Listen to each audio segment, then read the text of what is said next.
මනුෂ්‍ය ජීවිතයක ඊටාම කලාතුරකින් ලැබෙන පුණ්‍යවන්ත අවස්ථාවක් තමයි මේ උතුම් ධාතුන් වහන්සේලා වන්දනා කරගන්න ලැබෙන අවස්ථාව.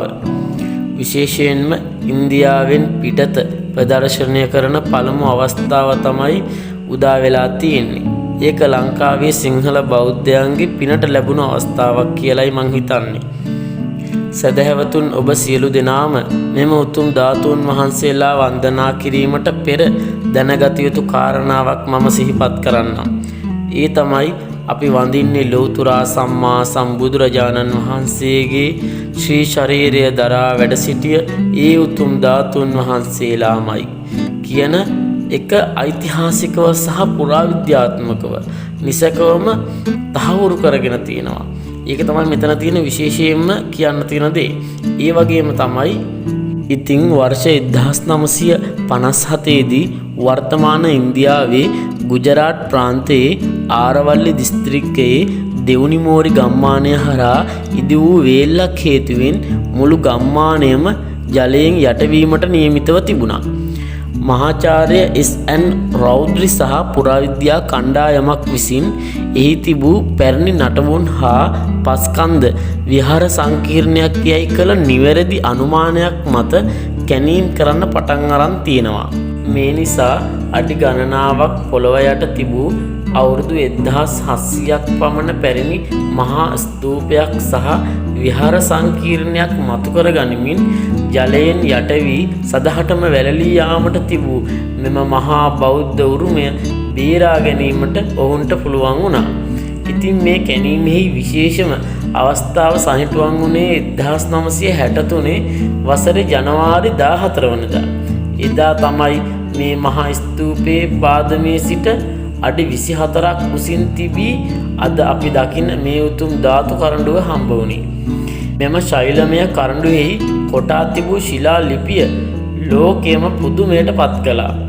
පැහැති විශේෂ ගලකින් නිම වූ එම කරඬුවේ බ්‍රාහ්මීය අක්ෂර සහ සංස්කෘත භාෂාවෙන් අන්තර්ගත වූ වාක්‍යයක් සටහන්ව තිබුණා. ඉතින් මෙය කියවපු විද්වතුන්ට තහවුරු වුණේ දශබලධාරී බුදුරජාණන් වහන්සේගේ ශාරීරික ධාතුන් වහන්සේලා මෙහි නිදන් කරලා තියෙනවා කියන කාරණාව. මේ සටහනට අනුව එම ස්තූපය කරවා ඇත්තේ ශ්‍රී රුද්‍රසේන රජු පාලනය කළ සමයේය.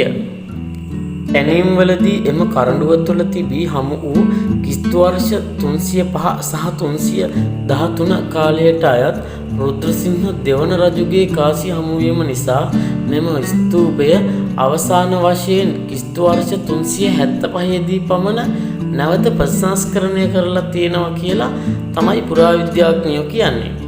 මේ කාලේ ලංකාවේ රජකම් කළේ කිස්සිරි මෙවන් රජතුමා.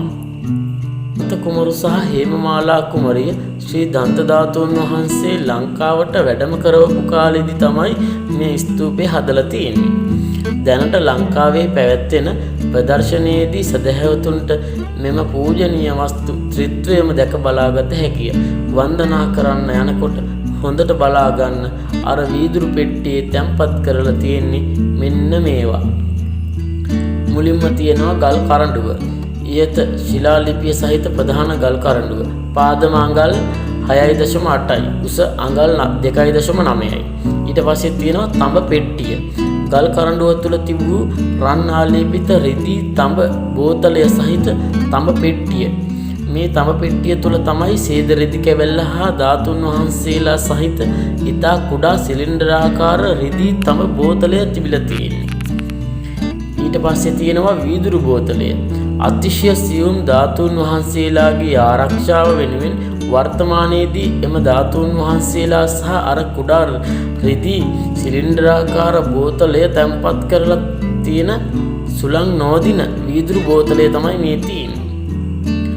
මේ උතුම් ධාතුන් වහන්සේලා වසර 1700ක් තිස්සේ ස්තූපයක තුලත් 60 දශකයේ සිට 800 වසක පමණ කාලයක් MSU විශ්වවිද්‍යාලයේ සුරක්ෂිතව තිබූ මෙම උතුම් ධාතුන් වහන්සේලා වන්දනා කිරීමට ලැබීම ලාංකික බෞද්ධ ජනතාව ලැබූ මහ භාග්‍ය. එම විහාර සංකීර්ණය අද වන විට වතුරෙන් යට වී තිබීම අපගේ අභාග්‍යයක්.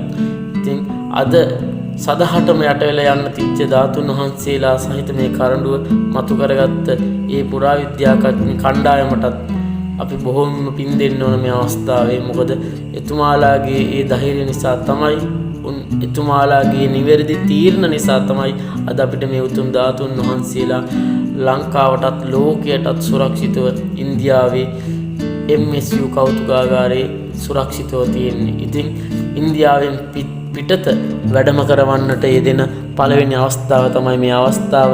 අපි හැමදෙනාම බොහොම ශ්‍රද්ධාවෙන් බුදුන් දකින්න යන ගමනක් හා සමානව මේ උතුම් වන්දනාව සදහැසිතින් කරගන්න කියලා ඔයගොල්ලෝ හැමෝටම ආරාධනා කරනවා. ඔබ හැමදෙනාටම තෙරුවන් සරණයි.